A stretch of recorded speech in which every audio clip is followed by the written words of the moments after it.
کرنی ہوگی جو 60 سال سے ملک پر حکمرانی کر رہے ہیں کہ ہم نے 60 سال سے ان کو خون پسینے کی قربانی دیا. انہوں نے دیش کو اتنا کمزور کر دیا کہ دہشت گردی ہمارے ملک میں باہر سے گھستی چلی آئے اور انسانوں کو انسانوں سے، ہندوستانیوں کو ہندوستانیوں سے لڑا دے.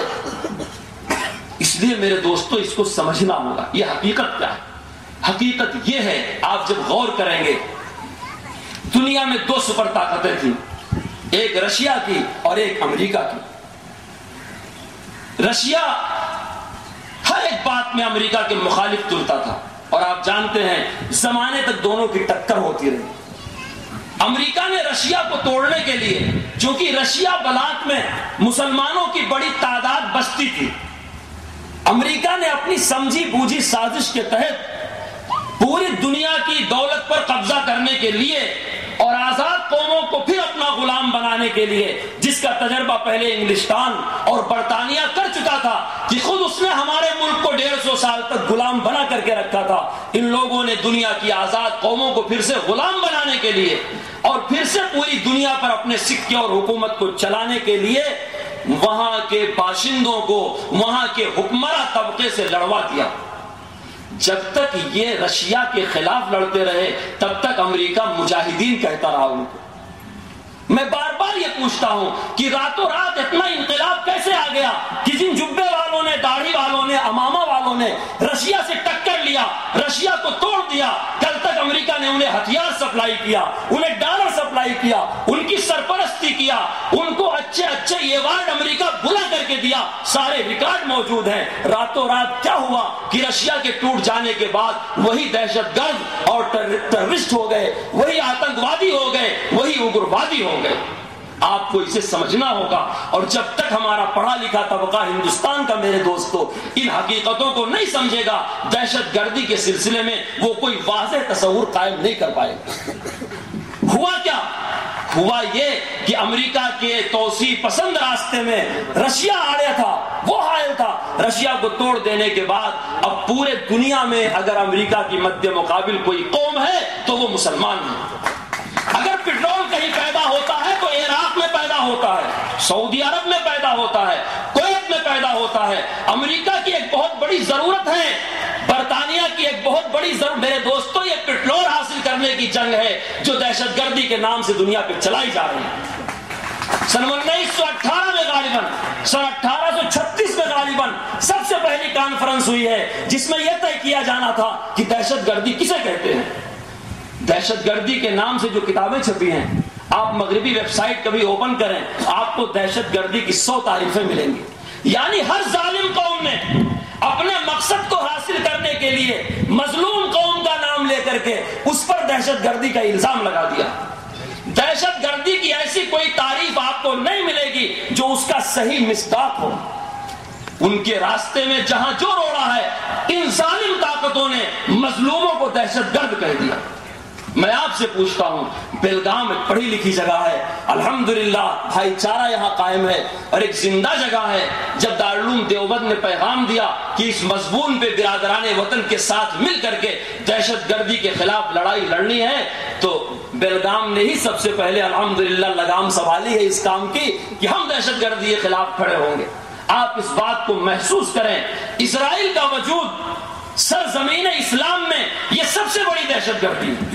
اسرائیل کا قبضہ فلسطین پر یہ سب سے بڑی دہشت گردی ہے. صدام کا ظلم نظر آتا ہے، افغانی مسلمانوں کا ظلم نظر آتا ہے، اور ٹونی بلیئر کو ہندوستان کا کشمیری نازک مسئلہ نظر آتا ہے، مگر فلسطینیوں کے اوپر اسرائیلی مظالم امریکہ اور برطانیہ کو کیوں نہیں نظر آتے؟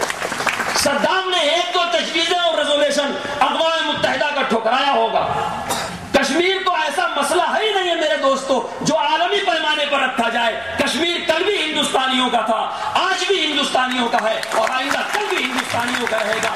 لیکن وہ ہم کو لڑانے کے لیے یہاں کشمیری مدعا کھڑا کرتے ہیں، اور اسرائیل جو اقوام متحدہ کی تجاویز کو کنڈم کرتا رہتا ہے، اس کو لگام لگانے کی طاقت نہ برطانیہ کے پاس ہے نہ امریکہ کے پاس ہے. اسرائیل کے مظالم سے تنگ ہو کر کے جب فلسطینی مسلمان حملے کرتے ہیں تو کہا جاتا ہے یہ دہشت گرد ہے. عراق کو خون میں ڈبو دیا، اور اگر آج عراقی باشندے اپنی عزت آبرو کا دفاع کرتے ہیں تو کہا جاتا ہے یہ دہشت گرد ہے. ہندوستان میں خامخواہ مرے مسائل کشمیر جیسے زندہ کیے جاتے ہیں، اور اگر ہندوستانی کہیں ہندو کہیں مسلمان ان کے مقابلے میں غیرت میں آتا ہے اور زبان کھولتا ہے تو یہ کہا جاتا ہے کہ دہشت گرد ہے۔ میرے دوستو، نہ ہندو دہشت گرد ہے، نہ مسلمان دہشت گرد ہے، نہ فلسطینی مسلمان دہشت گرد ہے، نہ عراقی مسلمان دہشت گرد ہے۔ اپنے وطن کی حفاظت کرنے والا کوئی انسان دہشت گرد نہیں ہو سکتا۔ دہشت گرد وہ ہے جو 5000 کلومیٹر دور سے آ کر کے آزاد ملکوں پر بمباری کر کے اور ان کو اپنا غلام بناتا ہے۔ سن 2004 میں 26 دسمبر کو پوری دنیا میں سونامی کی لہریں آئیں، ہزاروں انسان ہمیشہ کے لیے موت کی نیند سو گئے۔ 26 دسمبر اور 1 جنوری میں چند دن کا فرق ہے۔ آپ کبھی غور سے برطانیہ اور امریکہ کے بجٹ کو، ان کی پالیسیوں کو ملاحظہ کیجئے، مطالعہ کیجئے۔ میرے دوستو، یہ گاندھی جی کا دیش ہے۔ امریکن مزاج ہمارے اس دیش سے نہیں ملتا۔ امریکیوں اور برطانیوں کا مزاج اگر ہم سے ملتا تو ان کو ہم دیش نکالا کیوں دیتے؟ ان کے مزاج کی انارکی ہمارے ہندوستان کے ملنسار مزاج سے کبھی نہیں ملی ہے۔ ابھی سونامی کی آہ اور سونامی کی کراہ اور سونامی کے مظالم اور سونامی کی پریشانیاں ختم نہیں ہوئی تھی کہ میرے دوستو، امریکی امبیسیوں نے ان تمام ملکوں میں 1 جنوری کو جشن منایا جو ممالک سونامی کی زد میں آئے تھے، اور ابھی انسانیت وہاں ننگی تھی، بھوکی تھی، پیاسی تھی، تڑپ رہی تھی۔ یہ مزاج دہشت گردی کا ہے کہ کسی کی لاش پر آپ اپنی خوشی کا محل تعمیر کر رہے ہیں۔ جہاں نیو ایئر ہیپی کے کیک کاٹے گئے، وہیں میرے دوستو وہاں کے انسان بغیر وطن کے اور بغیر کھانے کے اور بغیر پانی کے تڑپ تڑپ کر کے جان دے رہے تھے۔ امریکہ ہمیشہ یہ کرتا ہے، ریلیف کے لیے بجٹ کا اعلان کر دیتا ہے، آپ معلوم کر کے دیکھیں، مگر پورے پیسے امانت داری سے ادا نہیں کرتا۔ اس کے ہاتھی کی طرح کھانے کے دانت الگ ہیں اور دکھانے کے دانت الگ ہیں۔ آپ دیکھیے، پورے دنیا میں دہشت گردی کی بات کر کے امن کی بات کی جاتی ہے۔ میں پوچھتا ہوں، جب آپ میزائل بیچیں گے، توپ بیچیں گے، ہتھیار بنانے کی فیکٹریاں قائم کریں گے، دنیا میں امن کیسے قائم ہو جائے گا؟ جب امن کی بات کی جائے گی، امن کا کام کیا جائے گا، تب میرے دوستوں اس کا ڈبل صرف امریکہ کا بجٹ ہے ڈیفنس کا۔ امریکہ اگر فوجی طاقت مضبوط کرے تو یہ دہشت گردی نہیں ہے۔ اگر امریکہ ریلیف میں مدد نہ کرے تو یہ دہشت گردی نہیں ہے۔ امریکہ برطانیہ مل کے پورے دنیا کی آزاد قوموں کا استحصال کرے، یہ دہشت گردی نہیں ہے۔ اور اگر کوئی اپنے وطن میں امن و امان کے ساتھ رہنا چاہتا ہے تو اسے دہشت گردی کہا جاتا ہے، اور اس کے کشمیر جیسے سوئے ہوئے مسائل کو اٹھا کر کے آپس میں ہندو مسلم کو دست گریبان کیے جانے کی کوشش کی جاتی ہے۔ آپ یاد کریں، جب جنگ کے زمانے میں ٹونی بلیئر آئے تھے، پاکستان میں اور بیان دیا، ہندوستان میں اور بیان دیا۔ یہ کیا ہے؟ یہ ہم کو دست و گریبان کرنے کی سازش ہے، اور ایک دوسرے سے بے اعتماد کرنے کی سازش ہے۔ یاد رکھو، عبادت گاہوں کا تقدس سب کے یہاں مقدم ہے، سب کے یہاں مسلم ہے۔ مسلمانوں کی مسجد ہو، عیسائی بھائیوں کا چرچ ہو، غیر مسلم بھائیوں کی مندر ہو، یہ سب مقدس جگہ ہے۔ سب کا تعلق خدا سے ہے، اللہ سے ہے، بھگوان سے ہے، گاڈ سے ہے۔ مگر میرے دوستو، ان کا ٹوٹنا دلوں کے ٹوٹنا جیسا نہیں ہے۔ آپ مذہبی اتھارٹی سے پوچھ لیں، اگر کوئی مذہبی جگہ ٹوٹتی ہے تو اس سے بڑا پاپ ہے اگر دل ٹوٹ جاتا ہے۔ ہمارے یہاں چھوٹے موٹے ایسے واقعات پیش آتے ہیں، اس کے باوجود ملک کا سنجیدہ طبقہ جو ملک کے قانون، ضابطے، دستور کو سمجھتا ہے، وہ بھائی بھائی کی طرح رہتا ہے، اور ہنگامی حالات بہت جلدی دور ہو جاتے ہیں، پھر ایک دوسرے کے سینے سے سینہ اور گلے سے گلا ملا لیتے ہیں۔ لیکن دہشت گردی کے نام پر اب جو سازش کی جا رہی ہے، اس کا انجام میرے دوستو یہ ہوگا کہ ہم تم دل سے ایک دوسرے سے ٹوٹ جائیں گے۔ دلوں کا ٹوٹنا عبادت گاہوں کے ٹوٹنے سے بڑا خسارہ ہوگا، کیونکہ یہاں دہشت گردی کو مذہب سے جوڑا جا رہا ہے۔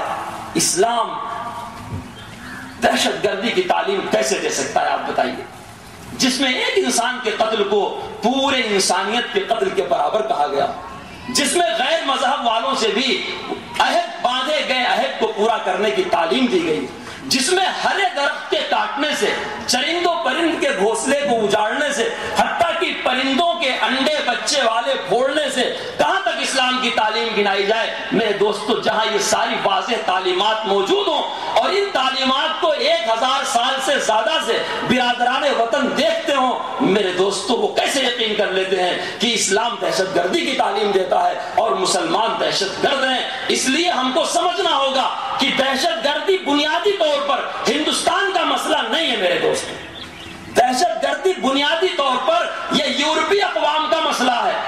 اور آپ دیکھیں ہندوستان میں بسنے والے کسی بھی مذہب کے ماننے والوں کی ڈکشنری میں ماضی میں دہشت گردی کا کوئی ورڈ اور کوئی لفظ اور کوئی شبد نہیں ملتا۔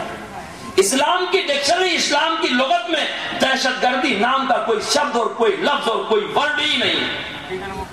دہشت گردی انہی قوموں نے اپنے مقاصد کے لیے پیدا کیا، اسے پالا پوسا بڑھایا جوان کیا، اور زمانے تک وہ فنڈامنٹلزم اور ٹیررزم کو جوڑ کر کے جب جس قوم کو چاہتے رہے، جب جس ملک کو چاہتے رہے، جب جس ریاست کو چاہتے رہے، فنڈامنٹلزم اور ٹیررزم سے جوڑ کر کے اس کا استحصال کرتے رہے۔ میں اگر تاریخ کے اوراق الٹوں گا تو بہت وقت لگے گا۔ ویتنام پر حملہ اسی لیے ہوا تھا، ناگاساکی پر حملہ اسی لیے ہوا تھا، ہیروشیما پر حملہ اسی لیے ہوا تھا، حالانکہ وہ سب عیسائی مذہب رکھنے والے تھے، کیونکہ ان کے سر الزام لگایا گیا کہ یہ فنڈامنٹلزم اور ٹیررزم کے ساتھ چلتے ہیں، لہذا دنیا کی سلامتی کے لیے خطرہ ہے۔ آج یہی نام دے کر کے پورے دنیا کے مسلمانوں کو یہ تاثر دیا جا رہا ہے گویا اسلام اور مسلمان یہ دہشت گردی سے جڑے ہوئے ہیں، حالانکہ واضح الفاظ میں بار بار کہا گیا کہ مسلمانوں کا اور اسلام کا دہشت گردی سے دور کا بھی واسطہ نہیں ہے۔ اس لیے بنیادی طور پر ہمارے ملک کا مسئلہ میرے دوستو دہشت گردی نہیں ہے۔ ہاں، فرقہ پرستی ہمارے ملک کا ایک اہم مسئلہ ہے، اور جتنے فسادات ہمارے ملک میں واقع ہوتے ہیں وہ فرقہ پرستی کا ہی نتیجہ ہوتے ہیں، اور بار بار جمعیت علماء کی طرف سے، مسلمانوں کی نمائندہ تنظیموں کی طرف سے، دارالعلوم کی طرف سے، اور ایسے دوسرے مذاہب کے مذہبی اتھارٹی ان کے مٹھ اور مندروں کی طرف سے یہ بات کہی گئی ہے کہ فرقہ پرستی کی کسی مذہب میں اجازت نہیں ہے۔ ہمارا یہ ملک فرقہ پرست نہیں ہے، یہ مذہبی ملک ہے۔ یہاں نہ ہندوؤں کی فرقہ پرستی قبول کی جائے گی، نہ مسلمانوں کی فرقہ پرستی قبول کی جائے گی۔ ہم نے ہمیشہ مذمت کیا ہے، ہندو فرقہ پرست ہے اس کے بھی حوصلے توڑے ہیں، اس کی بھی مذمت کیا ہے، اور اگر کوئی مسلمان فرقہ پرست ہے اس کے بھی حوصلے توڑے ہیں، اس کی بھی مذمت کیا ہے۔ ہمارا ملک ایک سیکولر ملک ہے، جس ملک میں ہر مذہب پر یقین رکھنے والے کو اپنے مذہب کی تعلیم، تبلیغ، حفاظت کا پورا ہم کو ہمارے کانسٹیٹیوشن نے حق دے رکھا ہے۔ اسی حق کے تحت میرے دوستو اس ملک میں مندریں ہیں، چرچ ہے، مسجدیں ہیں اور مدرسے ہیں۔ اسی حق کی وجہ سے ہر مذہب کو ہندوستان میں پھلنے پھولنے کا موقع برابر کا فراہم کیا گیا ہے۔ مدرسوں کو یہ سمجھنا کہ وہ جزیرے ہیں اور سماج سے الگ ہیں، سماج سے دور ہیں، میرے دوستو میں نے بار بار یہ بات کہی ہے، آپ کے سامنے بھی دہراتا ہوں کہ ہندوستان کے جتنے مدرسے ہیں وہ خلاف قانون نہیں ہیں۔ ہم کو ہمارے کانسٹیٹیوشن میں مذہبی تعلیم دینے کے لیے جو حق دیا گیا ہے، کیونکہ مذہبی انسان یہ ملک کی ترقی کا ذریعہ ہے۔ ایک ہندو ہے، اپنے مذہب پر عمل کرے، ملک ترقی کرے گا، کیونکہ مذہب پر عمل کرنے والا خدا سے بھی ڈرے گا، انسانوں کے بھی حق کو پہچانے گا۔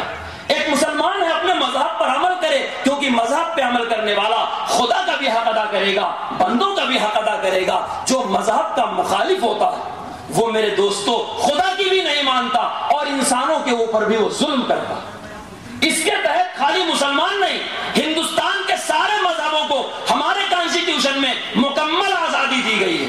فرقہ پرستی کی ہمارے سیکولر ملک میں قطعاً کوئی گنجائش نہیں ہے۔ میں آپ کو بتاتا چلوں، سن 1947 میں محمد علی جناح کا ایجنڈا فرقہ پرستی پر مشتمل تھا میرے دوستو۔ انہوں نے یہ پیغام دیا تھا قوم کو کہ ہندو الگ قوم ہے، مسلمان الگ قوم ہے، لہذا مذہب کے نام پر دیش کی تقسیم ہونی چاہیے۔ اس کی مخالفت کرنے والے انہی مدرسوں میں پڑھنے والے تھے، انہوں نے سب سے پہلے آگے بڑھ کر کے مخالفت کیا کہ ہندو مسلم الگ الگ دو قوم نہیں ہے، بلکہ ہندو مسلم سکھ عیسائی جو ہندوستان میں بستے ہیں یہ پورے مل کر کے ایک ہی قوم کے باشندے ہیں، ان کا خون ایک ہے، ان کا مزاج ایک ہے، ان کا وطن ایک ہے، ان کا نفع اور نقصان ایک ہے۔ اس لیے مذہب کی بنیاد پر دو قومی نظریہ کی پالیسی کو ان مدرسے والوں نے ہی سب سے پہلے ٹھکرا دیا تھا۔ اور انہوں نے اعلان کیا تھا کہ ہمارے لیڈر محمد علی جناح نہیں بلکہ گاندھی جی۔ وہ دن ہے اور آج کا دن ہے میرے دوستو، مدرسوں میں اصلی گاندھی واد بستا ہے اور مدرسوں میں اصلی سیکولرزم پڑھایا جاتا ہے، باوجود ہے کہ مدرسے مذہبی اتھارٹی کے تحت چلتے ہیں اور ان کا ایجنڈا مذہبی تعلیم و تربیت ہوتا ہے۔ لیکن آپ کسی مدرسے کا بائنال اٹھا کر کے دیکھ لیں، ہر مدرسہ ہندوستان کے سیکولرزم قانون کے تحت رجسٹر ہوتا ہے، یا سوسائٹی ایکٹ میں رجسٹر ہوتا ہے، یا وقف ایکٹ میں رجسٹر ہوتا ہے، یا ٹرسٹ میں رجسٹر ہوتا ہے، یا گاؤں کے چند معتبر لوگ اس کے ممبر ہوتے ہیں۔ آپ غور کر کے دیکھیں، آج جو سازش باہر کی قومیں ہمارے ملک کو کمزور کرنے کے لیے کر رہی ہیں، وہ مذہب کے نام پر ہندو مسلمان کو ٹکرا دینا چاہتی ہے۔ اگر ان کی سازش کامیاب ہو گئی تو اس دیش کا سب سے بڑا نقصان یہ ہوگا کہ یہاں جمہوریت، جسے ہمارے بزرگوں نے خون پسینے کی قربانی دے کر کے قائم کیا ہے اور ملک کو غلامی سے آزاد کرایا ہے، میرے دوستو جمہوریت سیکولرزم پارا پارا ہو جائے گا۔ پھر ملک کو جوڑنے کے لیے اور کوئی ایجنڈا سامنے نہیں آ سکتا جس پر پورے ہندوستان کو متحد رکھا جا سکے اور یہاں کے ہندو، مسلم، سکھ، عیسائی اور سارے باشندوں کو مطمئن